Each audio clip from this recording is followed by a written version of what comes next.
Bonsoir, bonsoir, bonjour. C'est Congo News 24. Bande Konanga, comme toujours avant de commencer notre émission, nous disons merci à Dieu. Nous disons merci à nos chers abonnés et téléspectateurs qui nous suivent partout dans le monde et en RDC.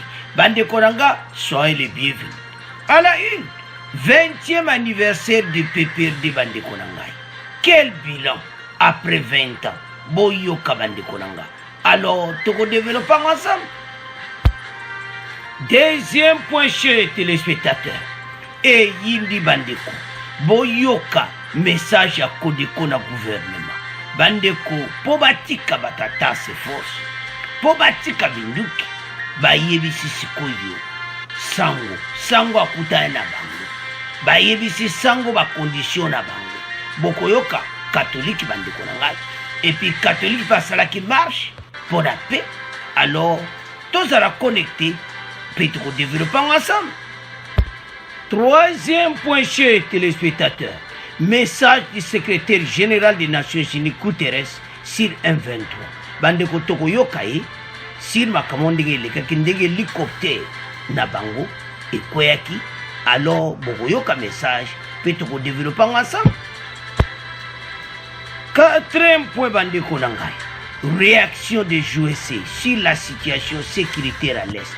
Boyoka, message Bandeko, na la représentante Nabango, Linda, Oyo, ya États-Unis. Alors, tous à la connecter, peut-être développer ensemble. Alors, chers téléspectateurs, toko bande mission na biso avec PPD. Boyem sa Bandeko nyon souhaite émission bandi et comitant auto solo à ma solo ya RTC.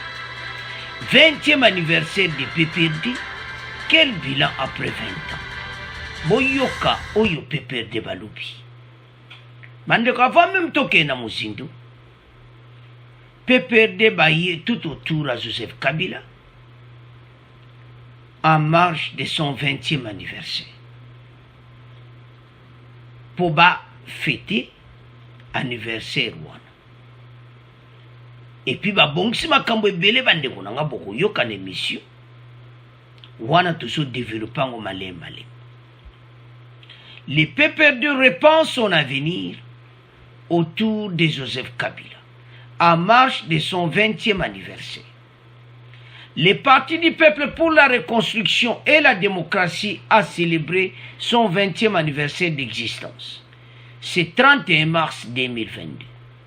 À cette occasion, Joseph Kabila, président national de cette formation, a présidé une importante réunion du bureau politique en sa résidence de la Gombe à Kinshasa. Wana résidence ne à Gombe et pas Wapi, siège P à PPRD Izali. Ba bongisi ba programme na bango. Anniversaire aussi koyo. Na zoye bati. Boyebi que l'anniversaire nyonso. Beaucoup pesa quand même bilan. Si pendant les 20 ans, bilan ni PPD bako pesa biso ba Congolais. Wana za la question oyo ba abonné nyonso bakutuna. Ils étaient aux affaires.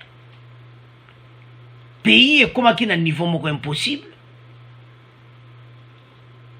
Pays est comme ina donc mawatru. Alors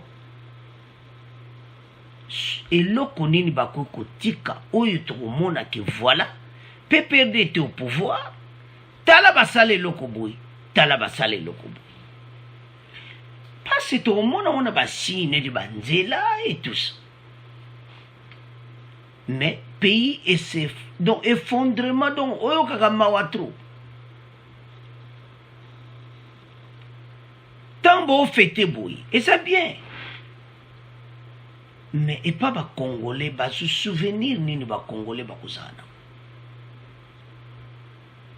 Des temps difficiles, déplorables. Congolais atali gauche, atali droite, maïe sili. Au sommet de l'État, batouba osala makamuna bango, ba ministre, bazo sasana bango. Et nous avons découvert makambo ebele tango fatia côté na pouvoir tango babani ko kanga bango il faut pas fouiller dans le passé. Bandeko nde batambola kana bayebi ki bazana problème sérieux. 20 ans, oui. Mais quel bilan?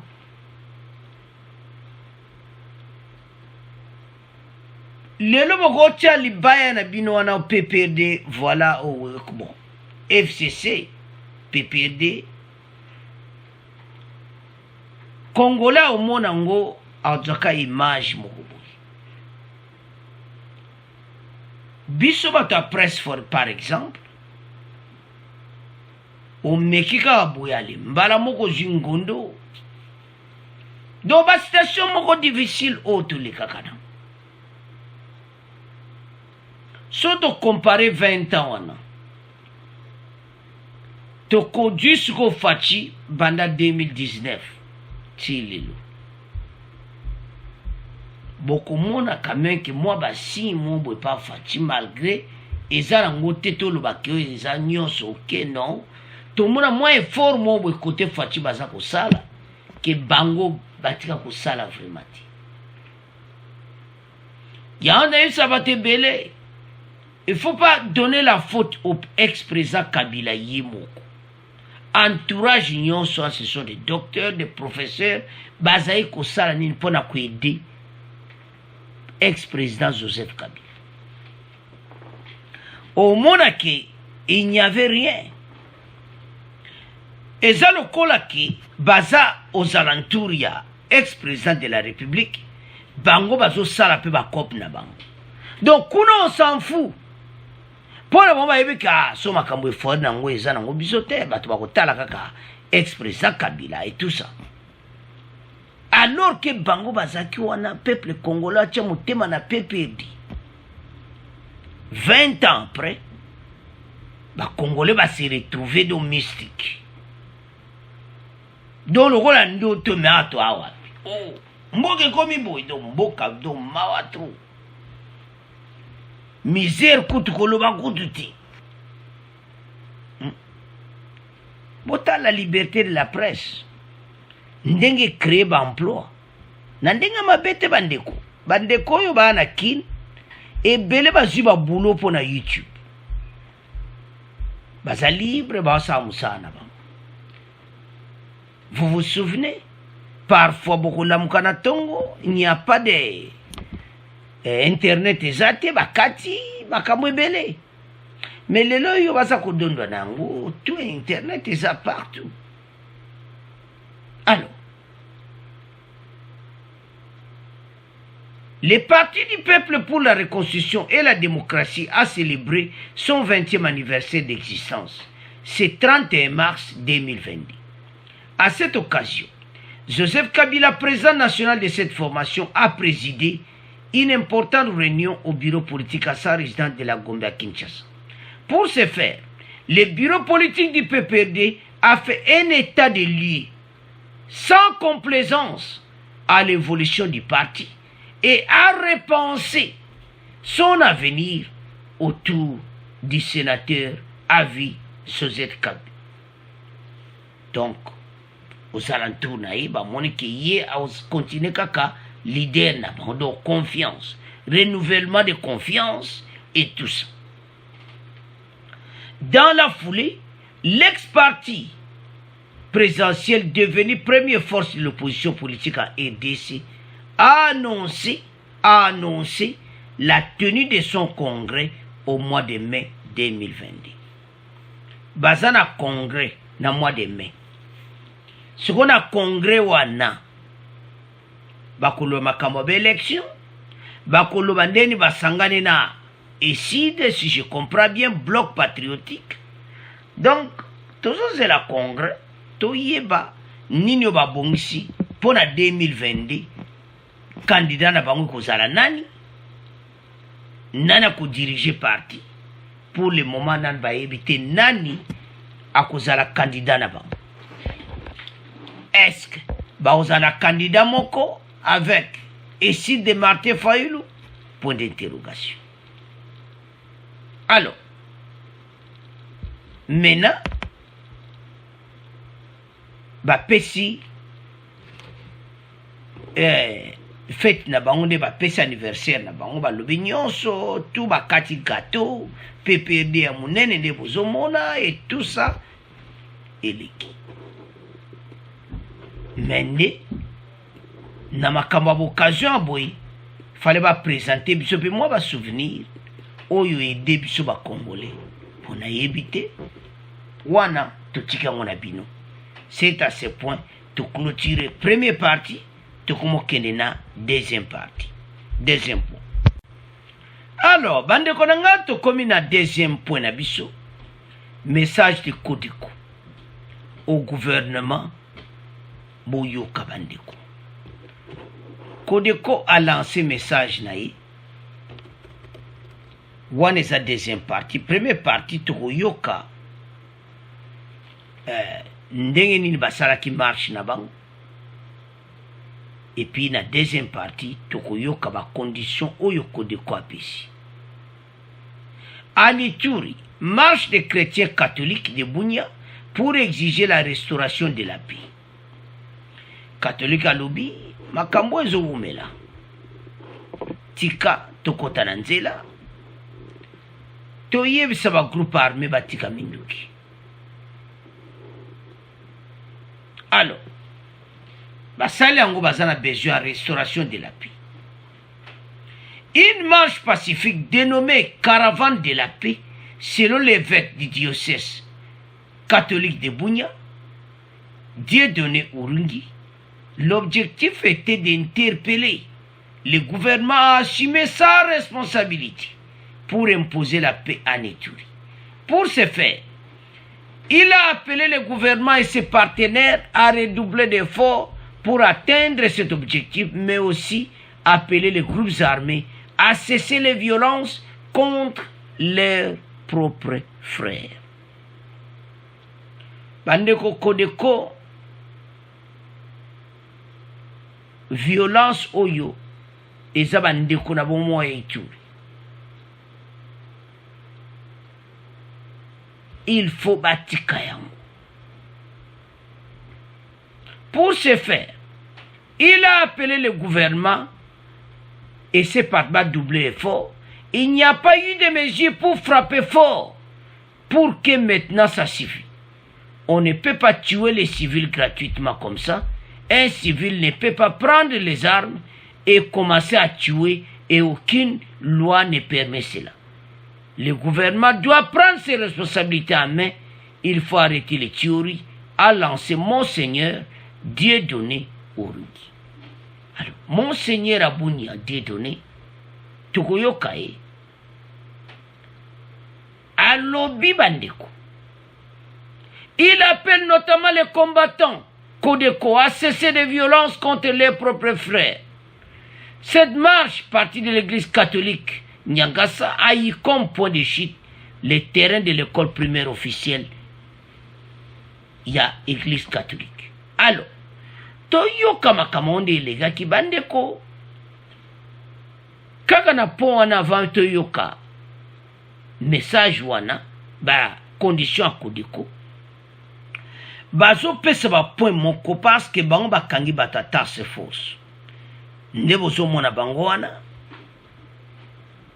Toma Lubanga et Katanga bango mibali. Balobi ete biso soki tokanga ki bango. Eza po ba wana bazo ebisa sango bo ka sango akolo. Parce que na l'heure tozo négocier bango bazo beta minduki, bazo beta masasi et tout ça. Yango tokanga ki bango. Mais tozana besoin ya amnistie. Sango atuni bango boyebi tina ya amnistie. Ezalaka na tan moko amnistie ezana ba période dango. Alors, sans plus tarder, Toyoka, l'église catholique, puis Toyoka, Oyo Kodeko balobi. Bon, to continue mission na biso. basanza zomi ya etat de siège na Ituri bozangi kimia bozalise kokoba na etuka lobi episkopo ya etonga katolika na bandimi batambolaki na engumba Bunya po kosenga kimia liboso ya bapanzi sango. Dieudonné Uringi atatoli ete akendeki na bambu kokutana na bai Kodeko po batika somi mokonzi ya task force Thomas Lubanga na baninga bai kasi batomboki balobi bazozela eyano ya tata mokonzi ya ekolo na bosenga bapesaki. Bosenga yango nini? Episkopa Dieudonné Uringi ayanoli. J'ai rencontré dernièrement les responsables de Kodeko là. Ils disent il y a nakutanaki kala mingi mpe na bakonzi ya Kodeko balobi tango bango bakutanaki na ekipe ya task force mpona masolo ya kimia na kati ya etuka basoda ya FARDC babandaki kobeta bombe na yango etindaki bango babatela ekipe wana ya task force mpe bazalaki kosenga bayebisa bango mpona nini basoda ya FARDC bazalaki kobeta bombe tango bango bazali kosolola na ekipe ya task force mpe bakonzi ya Kodeko balobi ete bazali koyebisa na gouvernement central bosenga na bango yambo na nyonso bazali kosenga amnistie mpona bango nyonso ya mibale bagrade na bango endimisama na mbula matali ya Congo démocratique mpe basunga bango kobima na zamba mpe natunaki bango boye bayebi amnistie gouvernement epesaka amnistie na moto nyonso te ezalaka na makambo oyo esengeli po amnistie endimama na bakisi bopesami bagrade awa lolenge nini mpombula matari endima yango esengi na bino kotika manduki mpe kozongela misala oyo bozalaki kosala kala bozana te baye bozali koboma bazali bana ya Ituri. On arrive à une solution mais ça va venir à nini kasi esengeli po kimia ezonga na etuka. Episkopo Dieudonné azongi lisusu. Alors le gouvernement décrète un état de siège. Nous espérions gouvernement etia état de siège tokanisaki yango ekozongisa kimia na lombango eloko te sikoyo basimba mandoki bazali se koboma bayimboka mpe gouvernement ezali koluba ata eloko moko te ata kokondane bango ezali te baza koboma bato basi bana mpe mibali na kati ya kambi ya bakimi bitumba leta efandi kimia yango ezotinda bayimboka bakanisa ete ezali nde plan moko oyo gouvernement bayokani na bakodeko mpona konyokola bayimboka. Est-ce que les groupes armés peuvent dépasser un gouvernement avec une armée nationale? Je ne vis nulle part. Alors, Bandekoranga, nous avons suivi. Tolani Monseigneur Uruni a pesi message à Kodeko. Kodeko makambaza kusengeli kimune balongwa na ba grade na bango ba grade bazana ngona Kodeko soko za général soki ozali capitaine o kota na FARDC na ba grade wana no c'est grave nazomona te ndeni batu bakoyokana na ndimite gouvernement ko coopérer na bato boy batika nde minduki liboso bakosola na bango bayebe loko nini bakoko ede bango amnistie bayebi ntina nango te oyo nde baza koexplike bango mpe bakodeko bazoyeba ntina amnistie ezaka bongo te alors bazolinga sikoyo bapesi bacondition bango bakoya na bagrade na bango ndeko oyo eza somo te nana ngo akondima kaka nde omoni bango wana soko aza lieutenant colonel na kata zamba aya mpe bapesi ye lieutenant colonel mais problème ekomi sérieux mpona task force Thomas Lubanga na Katanga donc problème ekomi sérieux nde bakangi bango kuna bacondition bazosengeleki makasi c'est impossible. Alors bazoyebisa bango batika nde minduki bandeko situation ya est ekochange na ndenge mosusu loba nde bayoka batika makambo oyo soki batiki makambo ya est oyo ekokoma ndenge moko ntango tokomona otola me awe yindi awo oyo baloba moto epeli bango bazoboma bafrere na bango moko c'est pour cela Sangwa yebisi bango. Il appelle notamment les combattants à cesser les violences contre leurs propres frères.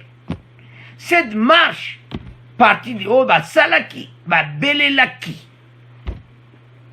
Mais, Sangwa Lubingamo on a coûté un bango. Basololi, Monseigneur Abounia. Et puis, condition, pesi, il y a amnistie. Et puis, transférer grade na bango, et c'est impossible. Dernièrement, le gouverneur militaire Luboya Kachema, Obozomonana, a yebsaki bango. Vous êtes en train de tuer vos propres frères. Il faut cesser tout ceci, reddition immédiate, sans condition, boya. Bango baboyi. Et surtout que bakangi Thomas Lubanga, na katanga bango amonika kama solo pende sili makamozo ke kitoko. Alors bande konanga na situation ndenge komi ezo senga était vraiment et comme problème pona ba seigneur de guerre bazana zamba. Vina bango tozoye batende ne ko suka bango balende bozo mona wana Thomas Lubanga na katanga na bande kona mususu bango nyonso wana soki 7 personnes. Et ko suka ndenge nini ti lelo bazaka na zamba moko batika ki professeur wana ya lubi état de santé ba Thomas Lubanga na katanga état de santé za malamuti.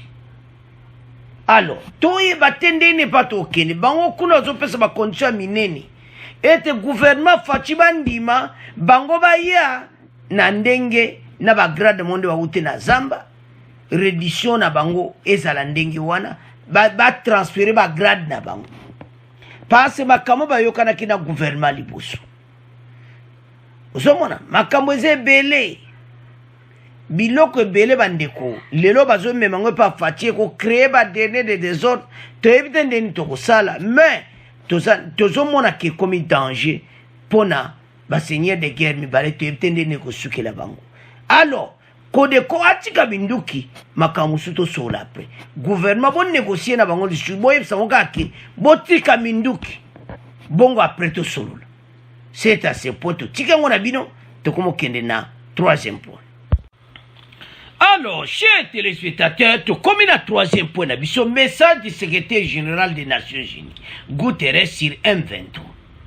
Bandeko, on y bande hélicoptère, moi, bêta qui ont massacré na rebelle, bazana kanda. Le secrétaire général de l'ONU, Antonio Guterres, s'est dit profondément attristé, mardi 29 mars, de confirmer que les 8 casques bleus de MONUSCO, qui se trouvaient à bord d'un hélicoptère Puma, qui s'est écrasé plus tôt dans la journée au Nord Kivu, sont bel et bien morts. Balobi, Bango Nyonso, Bakufi. Leurs corps ont été retrouvés lors d'une opération de recherche et de sauvetage lancée par la MONUSCO. Selon la mission onusienne, ils ont été acheminés mardi soir à Goma, où ils sont conservés dans la morgue de l'hôpital de niveau 3 de la MONUSCO. Alobi bamema ki bibemela mona morgue na hôpital 3 ya MONUSCO. Il s'agit de 6 membres d'équipage pakistanais et de 2 autres militaires, dont l'un originaire de la Russie et l'autre de la Serbie. L'hélicoptère opéré par les contingents pakistanais était en mission de reconnaissance dans la zone de Tchandjou, où des affrontements ont eu lieu ces derniers jours entre les M23 et les forces armées de la République démocratique du Congo. Hélicoptère Nezakina Makaba combatté, bakene otala des déplacements à population. Alors M23 ba beti bango masasi. Bandeko te sabino ke likambo hélicoptère yo ezo yinde la ba voisin na ndenga mukiti. Rwanda kuna bolanda na émission passée. Balobi comment faire d'essai à l'équimbala moko na média. Au lieu que to kutana to solola. Eza ba signe zo l'accepter et d'essai fatia je son a besoin ba masoluti. Alors, maintenant ndenge faire d'essai ba lika ki koloba. communauté internationale va réagir. Toujours il y a un point où les USA va réagir dans Nenga Mabe de Yindeli Pena voisin. Mais on a point d'absence. Alors, tal hélicoptère est quoi? Naba membre de notre équipage va koufi bango tout 8. Botala. Et maintenant, et bendi ba problème na niveau moko kusaka na ngoti. Alors, toyo kana message à Guterres. Bongo, to progresser l'émission na biso. Antonio Guterres dalobi ya mitungisi na bozungi ya ba M23 na ekolo Congo Démocratique asima na bokuisami ya hélicoptère bomemaki liwali ya basoda mombe ya ONU molobeli ya kalaka mokonzi ya ONU ya sakoli ete bolukuluki bozali kosali. Alors, chers téléspectateurs, tolandi biso nyonso. Comment Guterres motema ezosala pasi na ndenge ba membre équipage nyonso bakufi.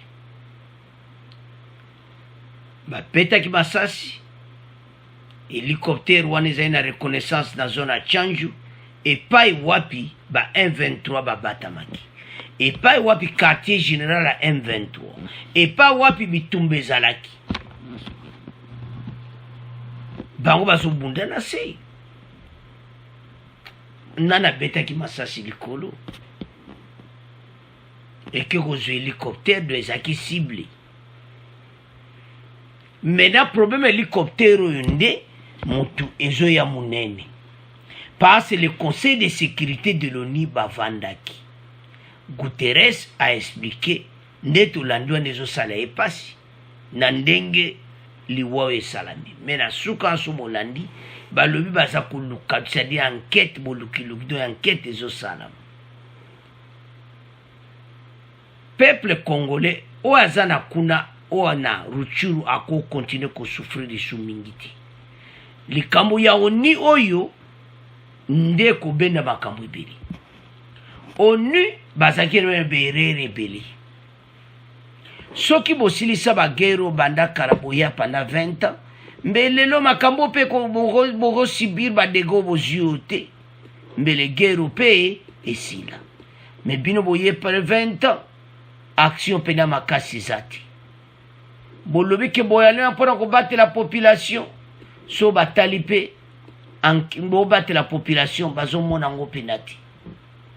Alors, bande konanga ezo sala pasi pour le moment bibembe wana nyonso ezala niveau 3 ya hôpital ya MONUSCO na Goma. Eza pasi bandiko. Mais surtout tali bakambo yo. Fa de ça na raison ya koloba libanda opinion internationale. Oyo Rwanda basepela kiti. Soki bino boyebi le kamuti. Ata biso baleki na télévision balobi. Baleki na presse bo problème na bineza ni. Bande ko ba voisin baye bakiba makila ya ba congolais na maboko. So na bango un jour ezali. Mboka ADC za mboka moko to sambelaka. Mboka moko to zo parce que makama balkanisation etika ko salamati. Mena ndenge hélicoptère ya oni ekoi et qu'on bende la bombe à grand dossier. Parce que Guterres a le qu'on a conseil de sécurité où est Sansaka, ma grande puissance nyonso na Nations Unies. Nani a betaki masasi parce que y moi ni clairement que hélicoptère est soit qui masasi. Parce que va retrouver yango va retrouver ba corps. Maintenant nani a betaki masasi wana situation comme Mobulu, Sikoyo, 1-23 Zouangana, Balobeza Bangoti, mais ce que Binoti. Pourquoi Binoboloba qui ont avanti? Les cafards de sa petit message, Bango Bayeko Wanga. Non. Bande Kobasa un problème sérieux. Tu y évites que les camicolo, pondé ma kamango na niveau commis. Et ça somme. Alors, tu tiki, 3e point na maboko na bino. Tokomo kene na 4e point USA bandiko ayindisi. Alors, bandeko tokomi na point na biso oyo asuka. Réaction des JEC sur la situation sécuritaire à l'Est. Boyoka Linda Oaza, représentante des États-Unis. Bandeko, situation oyo ndenge ba voisin ba kotaki masolo. Bolandaki Union européenne. Balobi na 1-23 reddition sans condition. Et maintenant ba américain ba juste destination mosusu. Balobi bango ba okende na ba front ebele.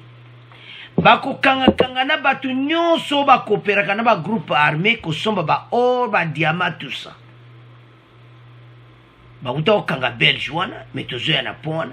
Ba sanction partout ko kanga bango. Linda Thomas Greenfield, représentant des États-Unis auprès des Nations Unies, s'est exprimée sur la dégradation de la situation sécuritaire dans la partie de l'Est de RDC. Elle intervenait à la suite de la présentation de la situation générale par Bintou Keïta, chef de la MONUSCO, mardi dernier devant le Conseil de sécurité. Bintou Keïta a intervenu en direct dans New York, dans le Conseil de sécurité, pour expliquer le problème de Makambo Zolika. Alors, United States dirigé par Linda Thomas Greenfield, autre Tcheleb Noboko Yoka, mais Makambo Ndengango Bango Bakati. Ils ont dit ceci. Toutes les personnes présentes dans cette salle qui nous écoutent, c'est-à-dire Nakata Salwan, bateau nyonso, oya ba pays nyonso wana, o ba yebi makambo.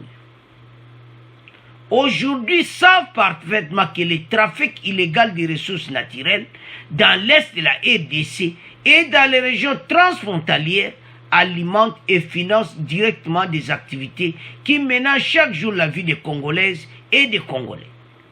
Ces ressources devraient plutôt être utilisées pour construire un avenir pour le peuple de la République démocratique du Congo. États-Unis sur quoi s'attaquer à côté où ils ont fournir les rebelles. Parce que les rebelles ont même un 23 où ils ont dit et Zalipona bazo teka ba or. Bon comprendre que bazana montagne wana change. Baza kuteka ba or.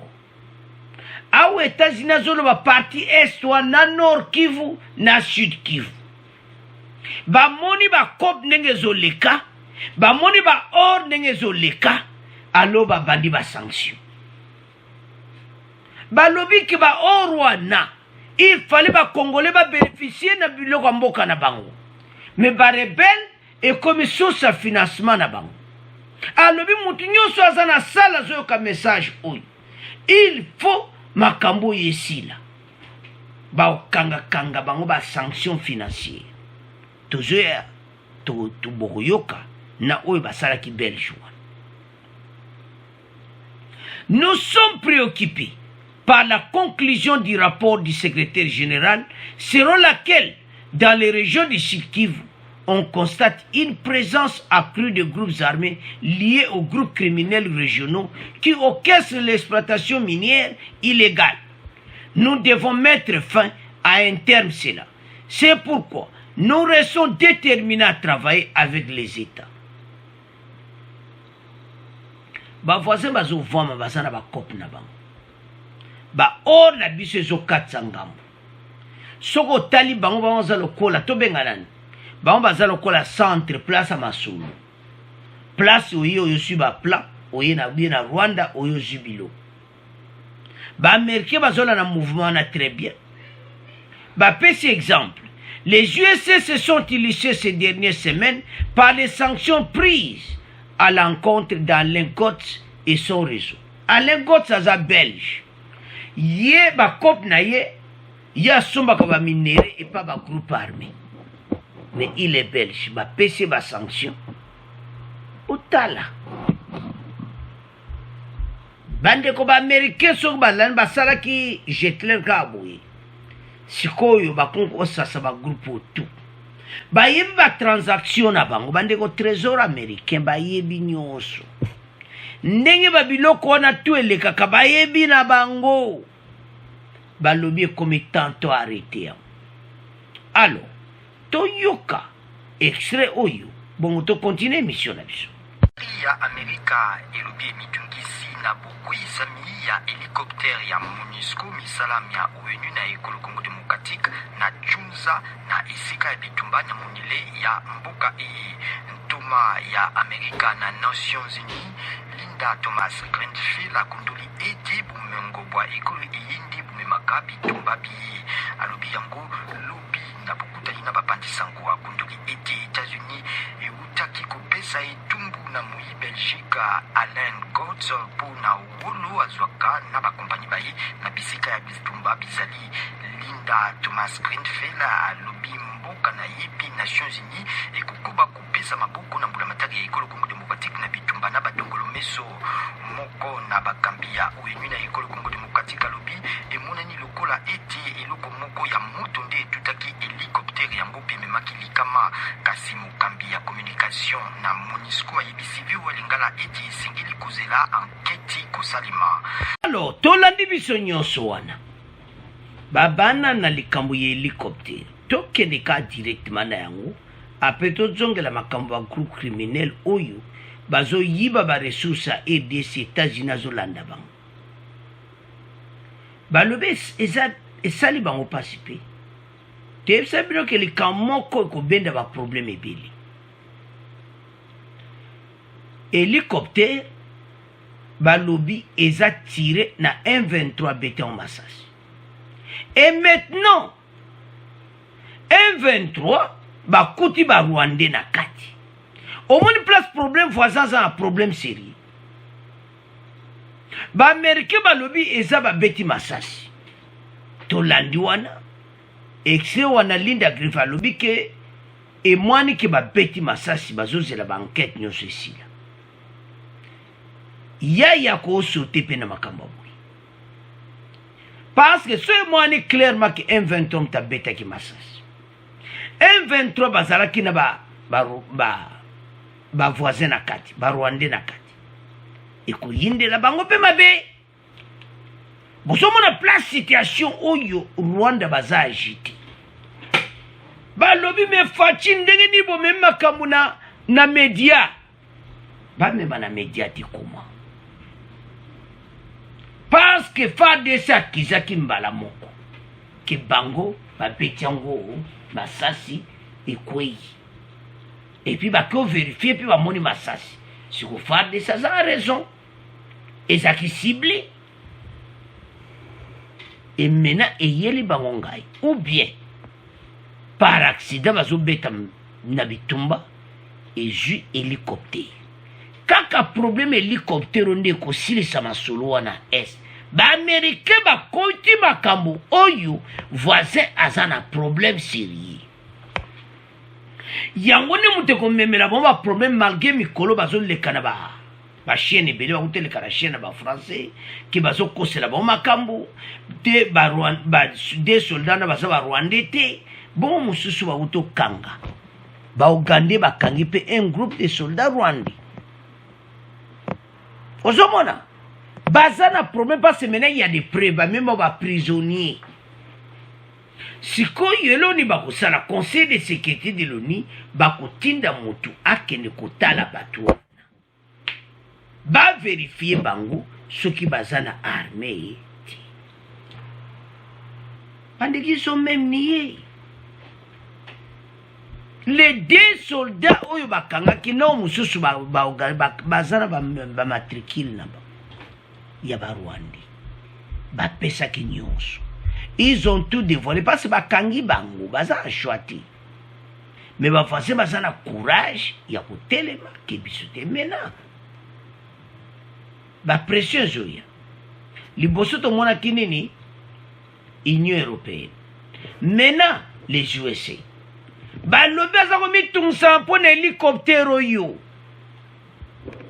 epuis balobi ete likambo ya trafic ya baminere ya RDC ezokatisa alo basanction ezozala makasi baolanda bato wana tu oyo basalaka business wana bandeko botala congolais ozosufri tala or na biso nde baaméricain babimisi secret or ezokatisa ezokende pa bavoisin eza pasi tant que congolais azokontinue kosouffrir voisins azoprospérer. L'administration Biden explique que cette posture, par sa volonté de mettre au jour et de désorganiser les réseaux de ceux qui veulent en tirer profit au détriment de la sécurité et du développement du pays et sa population. A combien de temps oyo ba désorganiser bango ba réseau wana nyonso. Ba Congolais bazo souffrir bango bazo ba profit na bango. Bazo bonsaka bamboka na ba or depuis quand bango or bazwaka wapi. Na Rwanda or ezati. Or nyonso eza na RDC. Na Rwanda il n'y a rien. Mais bango fo bakatse pa na biso. Bande ko ba groupe armé ba oteka bilomo nzele za moko. Ya ba voisin. Zela mususu ezati. Dans la Belgique, c'est la même chose. Biloko kati Rwanda mamoye na Europe. Ba transaction en dollars. Ba américain ba landeli nyonso. Et ko suke la ba voisin mabi. Ba vender nyonso bazoteka ba minere. Et ko yinde la pe bango. Et comme ba dédommager RDC. Mais même si salamina ndenge wana. Voilà tala milima batu boni ekufi batu bakufi po batu ba business na bango ya ba or ba groupe armé oyoka groupe armé zebele na zamba musu bakinaka kuvana minduki musu ezanoka koteka ba or musu basala mu mabete kako yiba ba or na ba or bazoteka. Non, ce n'est pas possible. Américain bakoti makambo Linda Thomas Greenfield, c'est espèce la dégradation de la situation de sécurité dans la partie est. Alors devant le Conseil de sécurité de l'ONU, Fatima Solola qui makamuna Biden makamususo bisongana yo toyebiti. Biso souci na biso toyeb sa président de la République, peuple avant la kimia na est. Bossa l'effort makambo yesila. Et puis voisin naye pas de masolo et le biba abonné bozo ambassadeur na bango bo refoulé na Rwanda akendi pour bango basi basali biso mabe mwani na misabatu. Donc il n'y a plus de coopération na bango. Ba voisin ba nyokoli mboka na biso basali oyo wana mais bayebaki pression yeli bango. Ba comme loba na RDC pourquoi boleki na média il faut to kutana. Bolanda ki émission passée. Et ça boza janareta. Tout ça na bino de sûreté. Bon voisinage au fatia loba ki wana et comme mauvais voisinage de comme de le contraire nango. Alors to pesa bino reva tout ça sur la confiance na binoté et c'est fini. Alors bande konanga c'est à ce point. Donc, comment clôturer mission Nabiso. Bon abonner massivement, bon partager. Au revoir. À la prochaine.